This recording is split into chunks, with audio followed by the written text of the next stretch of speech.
I ghosted my entire family 15 years ago after I found out my best friend got pregnant by my boyfriend, and that my family knew who the dad was the whole time. Now that I'm back, my family's pushing me to forgive them. When I, 33F, was 18 years old and in my senior year of high school, I really believed my life was on a good track. I lived with my parents and 4 siblings, 23M, 22M, 20F, 14F, and spent most of my days hanging out with my best friend Ashley, 18F, or my boyfriend of 3 years Kyle, 20M. Both Ashley's and Kyle's parents were best friends with my parents, so I knew both of them since we were in diapers.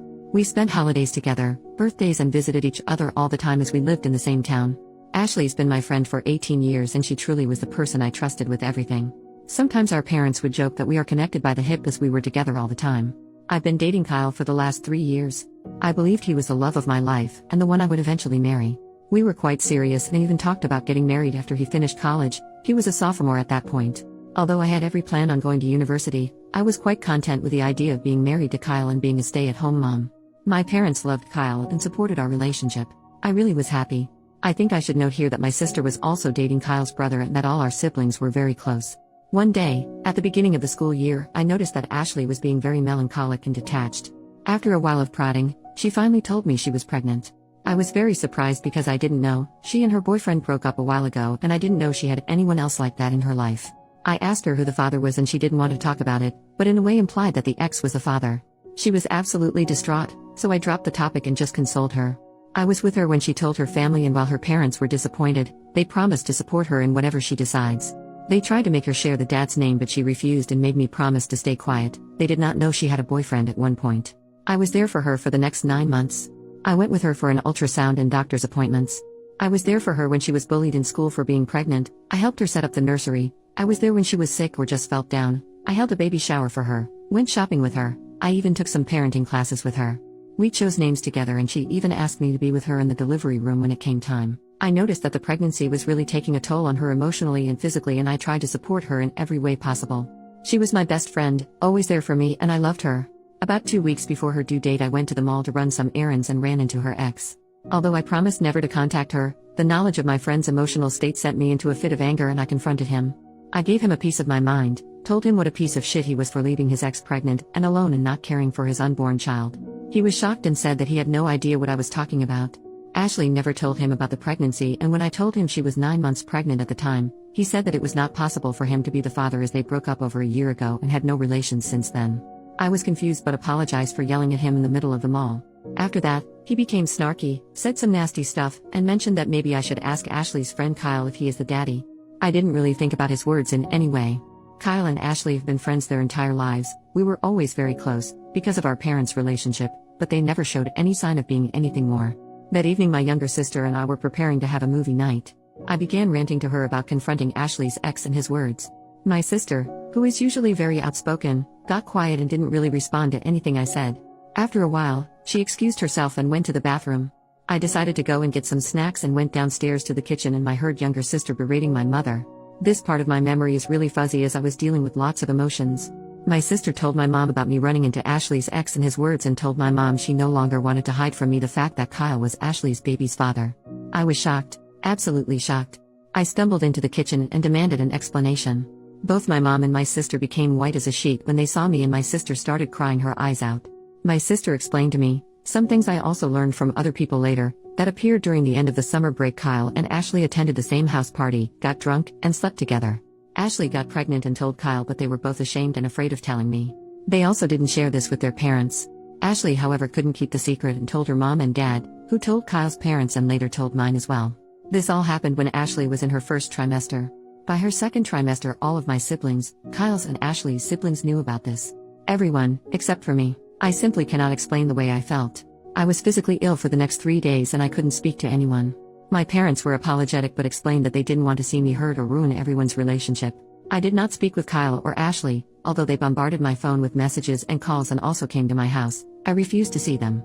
At one point Kyle's mom came to our house and my mom allowed her into my room. While I was lying in my bed still ill and just emotionally drained from the betrayal, she tried to convince me to forgive them and how Ashley and the baby need me. I said nothing. 2 weeks later Ashley went into labor. I learned from my parents that she had a hard delivery. She lost a lot of blood and needed an emergency C-section. Kyle apparently was at the birth. I was a complete wreck. Because of the betrayal by both, because I planned to be there and now physically and emotionally couldn't, because I was looking forward to this moment for months. So many reasons. My older sister immediately went to the hospital to be with her boyfriend. My other siblings weren't at home, so I was left alone with my parents. All I wanted was to lay in my bed or cuddle in my bed with my mom and cry all my feelings out. My mom received a call from Ashley's mom. She came to my room and told me that she and dad were going to the hospital. I was perplexed and asked her to stay with me. She said that Ashley's parents need all the support they can get and that we will discuss everything later.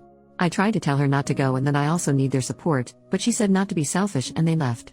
I was left alone at the house and I just couldn't comprehend what happened in the last few weeks. I couldn't believe that my parents would go and support someone who hurt me so much, while I was also here suffering. Am I really selfish to think like that? I don't know when, but my sadness turned into rage, the kind I never experienced before. In a fit of combined emotions and feelings of betrayal, I started packing my bags and decided to leave home. It didn't take a while, but I started having second thoughts and just sat in the living room feeling empty. After a while, I received a text from my sister. The text said that Ashley gave birth to a healthy girl and that they were both okay. She attached a picture of the newborn and told me they named her Sarah, the name Ashley, and I chose some months ago. She sent a second text a while later, telling me that my parents and she were going to join Ashley's and Kyle's parents in going to a bar in the town to celebrate. I don't remember much after that. I think I was just consumed by everything and my memory is very foggy.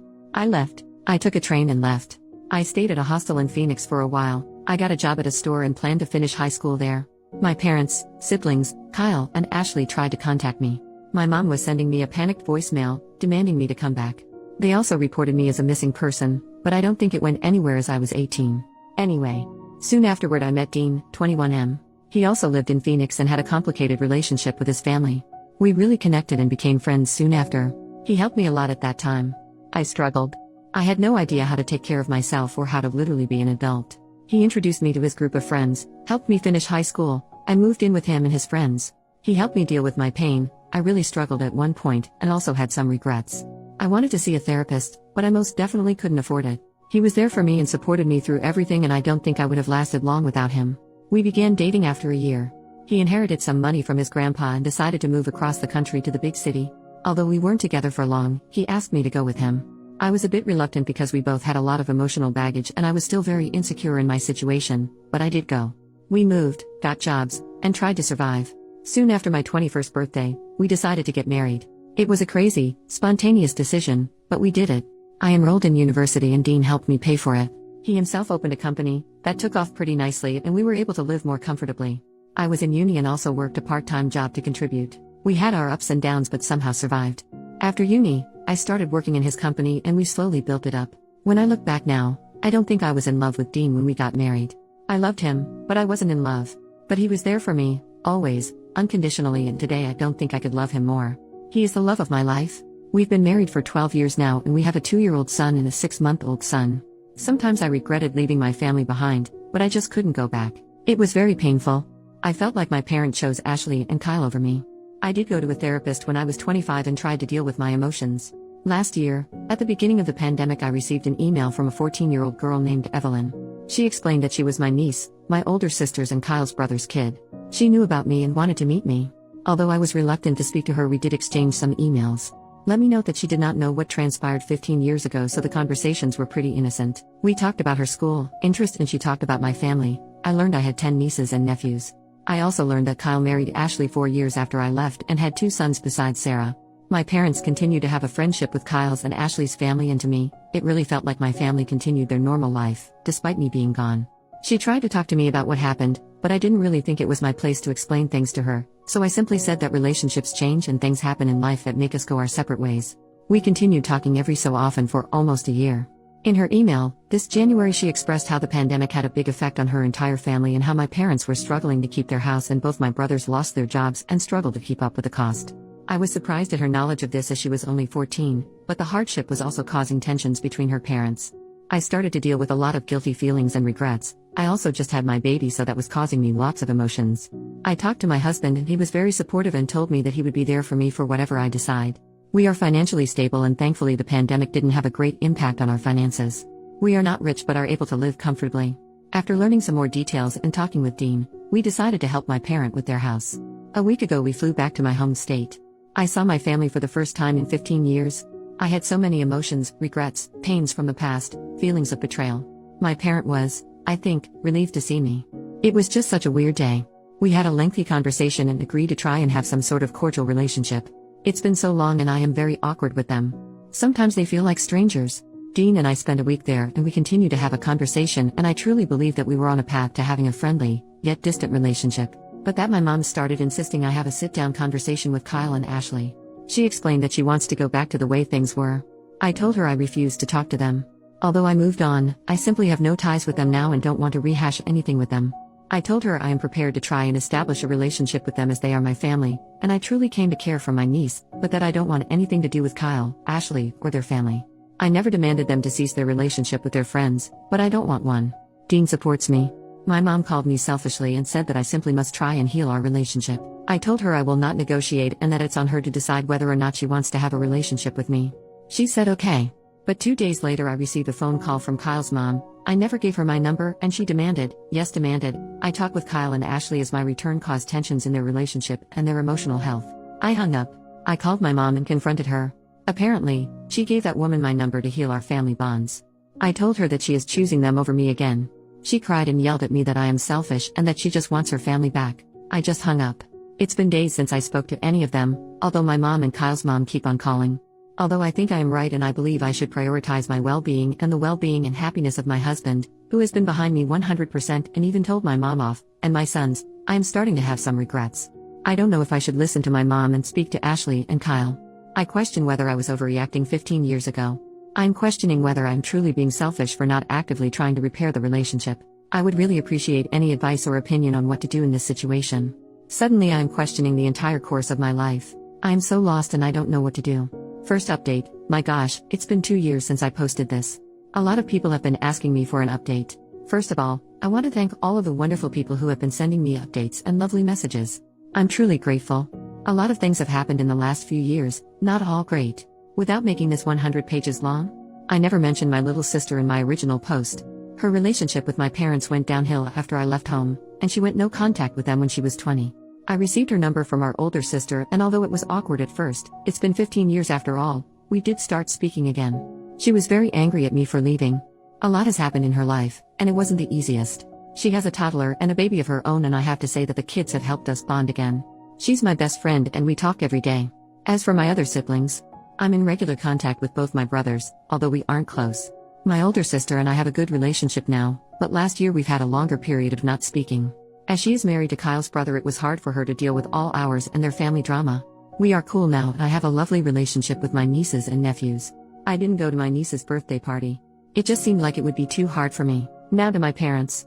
This one is a little painful for me to write, and at the time it felt like I was reliving all those crappy emotions I had at 18. My mom didn't let up with her pestering over me not talking with Kyle and Ashley. Her calls for that continued for months, even after I was home again. It bordered on emotional blackmail. She blamed me for not honoring her wishes for her friendship problems and health problems, and even accused me of keeping her grandbabies from her. Last June I had my daughter and it seems like that sent her completely over the rail. What I mean by that, 100 plus calls a day, messages every 20 minutes to pester me about random things, sending me updates about people I never want to know about.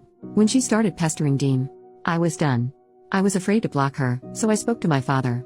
This was probably the first time in the last 17 years that we had a true heart-to-heart conversation. I was emotionally drained, tired from caring for 3 children, and just over everything. I've probably poured all my feeling and emotions onto him. I don't know what happened to them afterward. He doesn't speak much about it. Her calls slowly ceased and something else must have happened because in August he filed for a divorce. My father and I are in regular contact, although I don't think we'll ever be back to normal. Mom is devastated. In August her calls became insane, and apparently not just with me. I've changed my number since then, and as of February, she has not been able to reach me. I've been told by one of my brothers that she has problems with anxiety and depression, and lost a lot of friends. I don't really know whether or not she continues to have a relationship with Kyle and Ashley's family.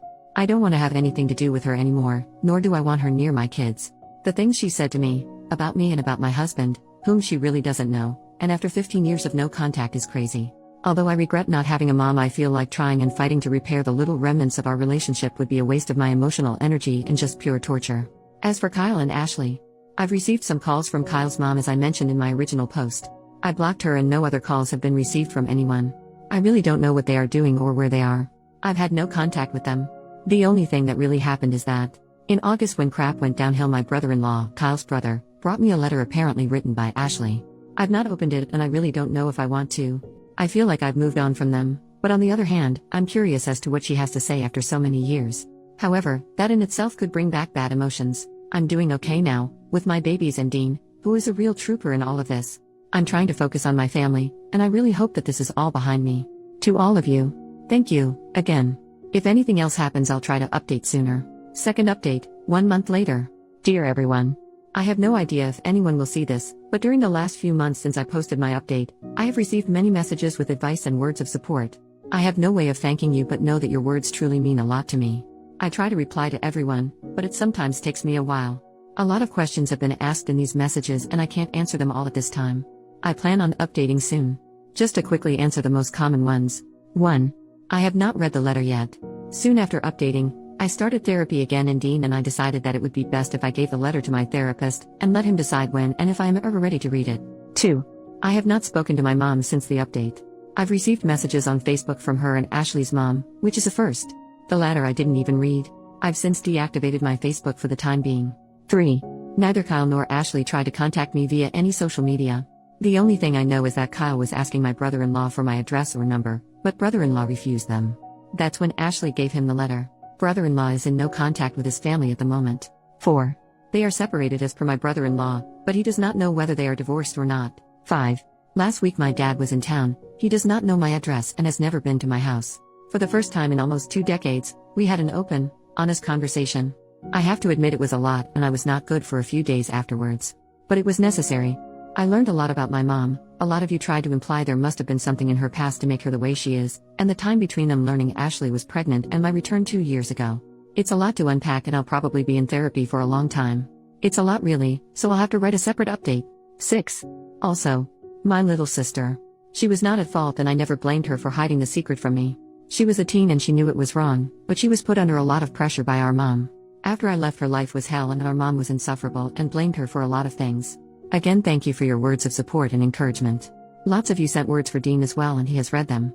You are right, he is the best and I probably would not have been where I am today without him.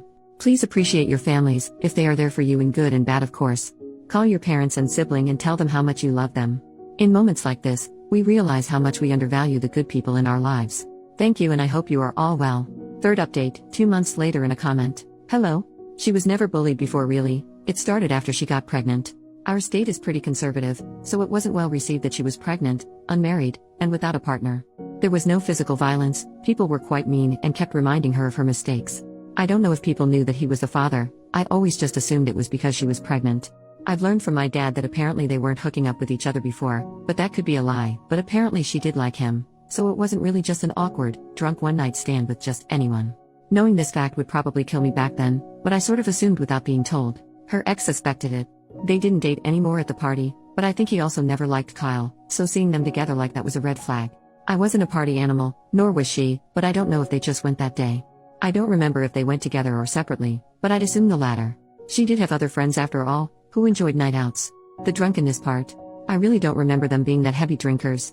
At least I never saw her drunk to the point that she was reckless or had a loss of memory. So I never really believed that part much, but I wasn't there. And really it doesn't matter, drunk or not, it was a betrayal. I read some of Kyle's texts back then. I never answered any of the phone calls or anything. I never spoke to them after I learned that he was the father. I kinda regret that now. Maybe it would have been more beneficial for everyone if I gave them a good earful, expressed all the pain, and gone no contact after that, but I just wasn't in the right state of mind and I was sick a lot back then. This current letter is from her and I haven't read it yet. At this point, I believe that my mom is grieving the loss of a tight family and friendship unit that we had when I was younger and mother relationship. She has yet to realize that none of her 5 kids speak or see her. None of her grandchildren see her. None of us, as far as I know, speak to her. That in itself would be the end for me. I can't imagine what emotional state she must be in. We all agree that she needs psychological or psychiatric help. She refused. Dad and eldest brother tried, but you can't convince someone like that.